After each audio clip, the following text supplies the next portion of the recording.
Good day everyone, my name is Drunken Leprechaun. I am a warbird instructor from Take Flight, and today I'll be running through the basics of A2A with the P47 Thunderbolt here. I am no way an expert on this airframe. I'll be skipping over some items or information in the video. For more detailed information, please consider joining our Discord and participating in one of our classes. I'll be trying my best to run through everything very quickly within the next 30 minutes, as quickly as possible in regards to air-to-air. I am using a large resolution monitor and recording on a lower resolution. I'll be doing my best to explain everything verbally, what I'm doing throughout the video, so don't be alarmed. If you can't read any text, I'll be sure to explain verbally what I am doing. And I am using a TriCar Pro system. If you see on the screen any random movements, I'm probably just grabbing a drink of water, so please just disregard that. So without further ado, let's get into it. So I'm just going to hit the F10 map for SA, bring up the map here. Here we are. We're going to be flying towards this practice range where another P47 will spawn up around 7,000 to 8,000 feet, fly to a set waypoint, and then start to try to engage us. So we're going to fly here, merge with the P47, and try to get nose on, just to show an example. If we get shot down, that's fine. This video is mainly just going to be the important concepts is about explaining and talking about the basic concepts for the warbird error. So. At a basic concept level, when it comes to dogfighting and BFM with the warbirds, at the basic level, everything's always about energy. You always want to maintain a high state of energy, whether that's in speed, kinetic energy, or in altitude, potential energy. You always want to maintain a high state of that at a basic concept level in regards to dogfighting. So a good example of that is, say I'm in a lead or lag pursuit of a bandit, and I'm about to overshoot the bandit.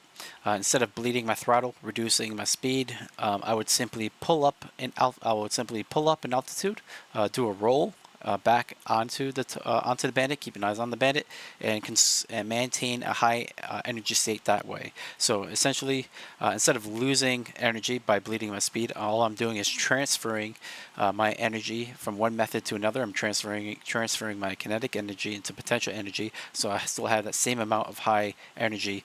I'm not losing energy because I bled my throttle. I simply just transferred it from kinetic to potential, maintaining a high state of energy. So also in regards to that, as I mentioned, when we roll and keep eyes on the bandit, at a basic concept level, we always want to maintain eyes on the bandit. We always want to sort of turn into the bandit. It's always like a one circle fight per se in that instance. We never want to lose sight of the bandit. If you lose eyes or lose sight of the bandit, that's very bad news for you. They have the advantage at that point. So in that essence, right, we're always sort of like doing a one circle on the merge for the most part at a basic concept level. With allied warbirds, all the allied warbirds are pretty much high altitude fighters. They outperform or perform well in high altitudes amongst the Axis warbirds. So regards to dogfighting, you sort of want to maintain high altitude in regards to your energy. Stay in high altitude space. So if you're going up against like a 109 and they go diving to the bottom, don't chase them. Just stay high in altitude. Just let them go down to the ground, let them be. If they want to come back up and play with you, that's fine, but just let them, don't try to chase them downward. And for that matter, in any ally warbird, don't try to outclimb an Axis bird for the most part. In regards to getting rounds on target, much different from modern jets, right? We're not looking for a massive explosion. We're not trying to rip the bandit to a million pieces. We're simply trying to do just enough damage to get them out of the fight, to stop them from their objective, because that's what is needed. We don't have any missiles here. We have, it may seem like a lot, right? Like about 1,800 rounds or more. I think there's about 400 rounds per gun here, and I'm bad at math here. We have 4 guns on each side. It's easily at least 2,000 rounds here. That may seem like a lot, but it's really it's not. Especially in a fur ball, right, with lots of bandits, that's not a lot of ammunition, as they are jigging, wiggling around, making turns left and right. You are, it's very hard to maintain stable flight, right? You're constantly trimming the aircraft just to maintain stable flight, right? You're wiggling around. Those gun ports are aiming left and like constantly going up and down, right? So it's quite hard to land rounds on target When you're moving, they're moving. You end up behind them, and their wake turbulence throws you off. It's going to be quite immersive. The dogfighting experience with warbirds, it is quite fun. But again, as mentioned, it's going to be difficult sometimes to get rounds on target. So in regards to getting rounds on target, we're looking for critical hits, and that's going to be the engine block. Especially here with the P47, this is a heavily armored warbird, lots of armor plating on this bird. I can take like 100,000 rounds in the back of my fuselage right here, and it's not going to do anything. You got to score a critical hit, which is usually, in purest terms, is the engine block. Yeah, you need to score a hit on the engine block. Best way to do that, or the best attack profile, is coming in from the astern. The back from a back angle that puts you in a good position of maintaining a lead lag pursuit, maintaining control over the fight, but also giving you a decent shot, a decent hit on the engine block while being in that safe position of maintaining control of the direction of the fight, of maintaining that lead lag pursuit. So in regards to the critical hits, as soon as you see black leakage or smoke, and or white leakage or smoke, that's usually a bad sign for them that they're going to be out of the fight pretty soon. At that point, you can sort of wait, sort of like gauge what's happening, stop firing on them, sort of see what's happening, seeing if the bandit's dipping out of the fight, and or at that point, right, if you think that they're done, they're out of the fight, you can just maintain good eyes on them, but start peeling off to go on to your next objective, or to start looking for the next bandit coming up on your 6, right? You don't want to spend too much, you don't want to be fixated on a single bandit in a furball. You sort of want to keep your eyes peeled for the bandit coming up on your 6 and splashing you, per se. So again, don't become fixated. You're not looking for a big explosion, tearing the bandit into a million pieces of shreds. Just looking to do just enough damage. As soon as you see like leakage and smokage, right, that's a good indicator they're out of the fight. If it's black leakage or smokage, right, that's either a fuel or oil leak. If it's a fuel leak, if they have an external tank or a different internal tank, they can simply swap over. If it's an oil leak, that's bad news for them. They're just simply going to overheat at that point, or have a runaway propeller, and they're just simply just not going to keep up with you. They're just, if they try to, they're going to blow out their engine. If it's white smoke, that's also usually bad news. They can account for that in some fashion, but that's usually right. Engine overheating problem.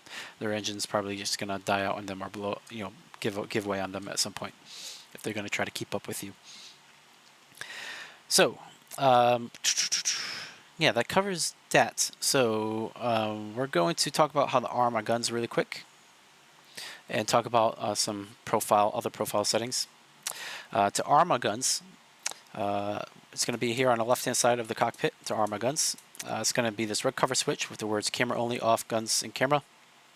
You're going to open up this cover and swap the switch into the guns and camera to activate the guns and turn on the gun sight reticle. By default, you're going to have a gyroscope. You can use a fixed scope, but we're going to just use the gyroscope, and I'll talk about that in a second. Once our scope is on, we can adjust the brightness. To adjust the brightness of that scope, it's located on our bottom left footwell here, on the left-hand side of the cockpit wall. There's this black knob with the words "Gun Sight." This is a controllable dimmer. Furthest to the right is fully bright, furthest to the left is fully off or not bright.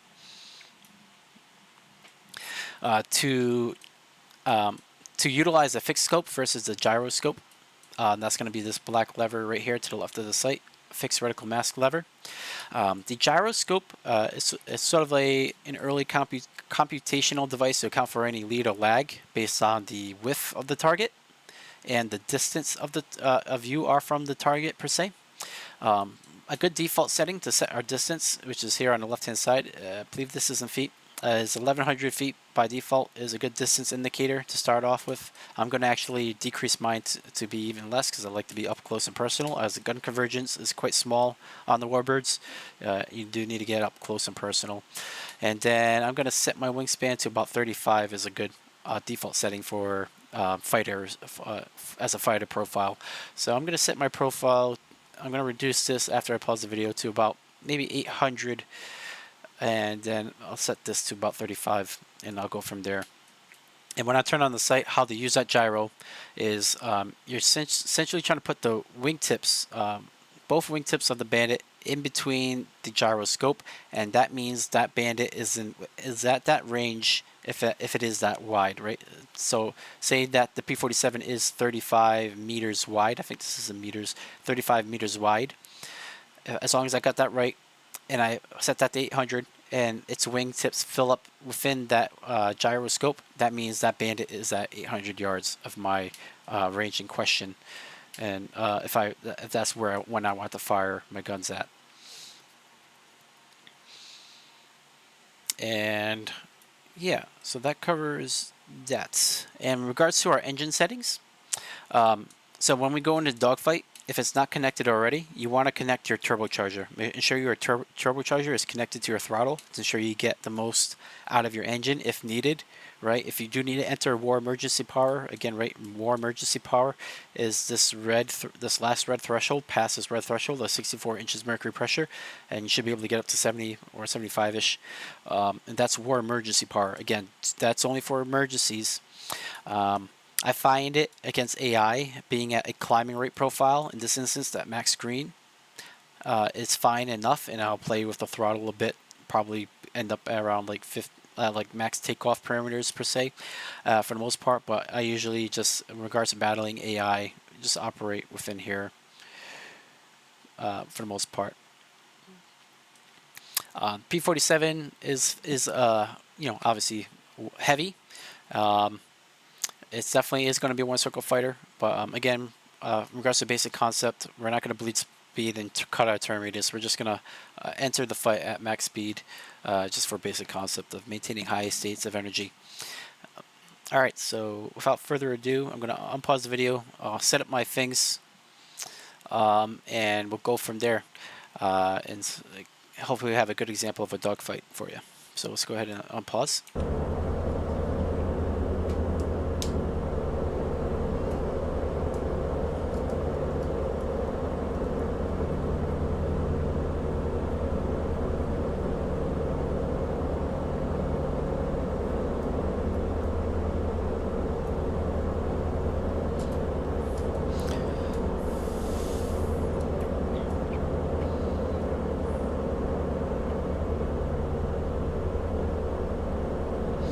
And I am just starting this video right after my air-to-ground video, so I already fired some rounds, just doing a test fire there. So, and I have lost some fuel, but I should be fine. Let's see what happens.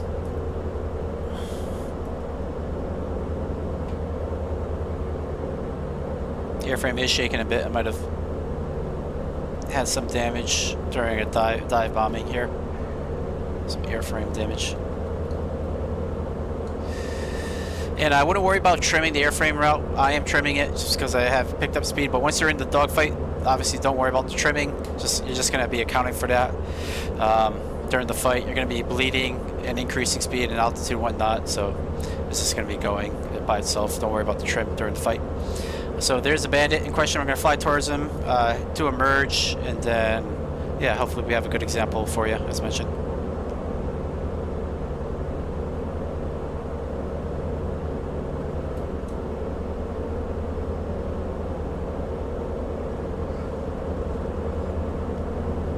So I'm just increasing speed, trying to get up to his altitude as well.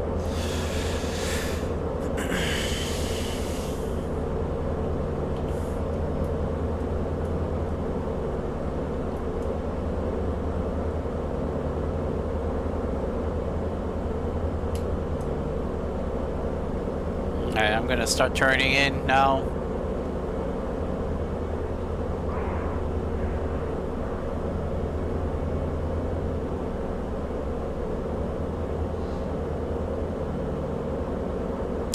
Again, not trying to pull too much on the stick, just playing it safe here.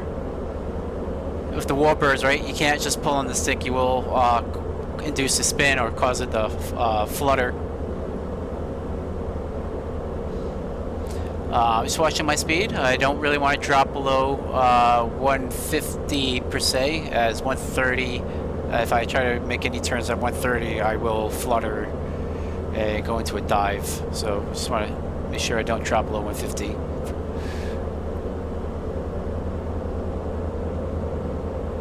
And this may take a while as we are the same airframe.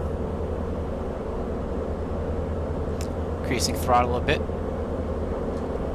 so I can pull more on the stick, get some better G here.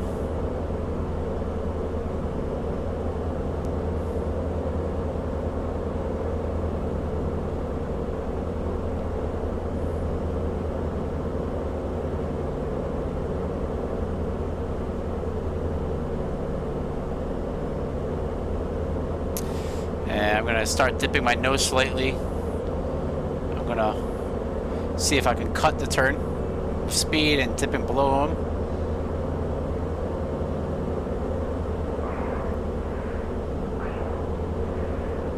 Alright, this is looking better. Alright, now I'm getting behind him.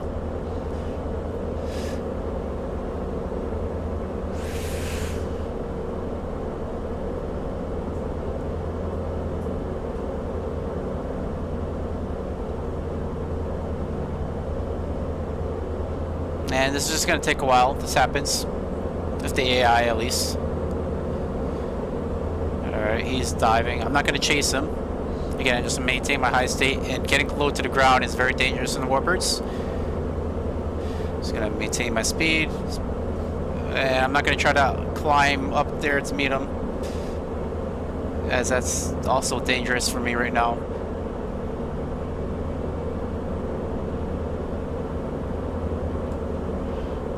But that is a nice maneuver that the AI does, at least. And I wasn't going to try to do that maneuver, but that is a nice maneuver if that's what you want to do. I'm actually going to cut my throttle here. I'm going to try to get him to overshoot me.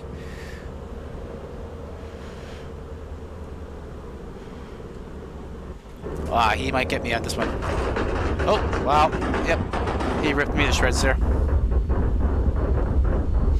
But that's that.